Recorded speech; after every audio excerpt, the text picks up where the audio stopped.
এক ভয়াবহ অগ্নিকাণ্ডের শিকার এবার তমলুকের সমিল। এক ভয়াবহ অগ্নিকাণ্ডের শিকার হয়েছে এবার তমলুকের ময়না রাজ্য সড়কের পাশে থাকা নন্দকুমার এলাকার একটি বাস স্ট্যান্ডের পাশে থাকা সমিল। এই ঘটনাটি ঘটেছে আনুমানিক রাত 3টে নাগাদ। প্রথমে ঘটনাস্থলে গিয়ে পৌঁছয় নন্দকুমার থানার পুলিশ।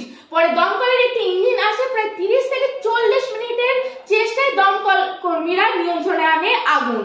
পরে দমকলের জল সংকট হওয়ায় এলাকার পাশে একটি খাল থেকে পাম্পের মাধ্যমে জলের সাহায্যে নিয়ন্ত্রণে আনা হয় আগুন। আগুন নিয়ন্ত্রণে আনার পরই যান চলাচল স্বাভাবিক করে নন্দকুমার থানার পুলিশ। সমিলের মালিক প্রণব রায় জানায় প্রায় 3 লক্ষ টাকার মতো ক্ষয়ক্ষতি হয়েছে।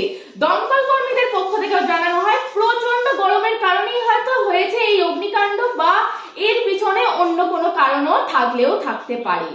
এগুলো গরমকাল তো আননেসেসারি যে কোনোভাবে আগুন আপনার হাতে লেগে যেতে পারে, বুঝতে পেরেছেন? এগুলো বা এবার দেখতে হবে যে আদৌ ওটা থেকে হয়েছে কি শর্ট সার্কিট থেকে হয়েছে।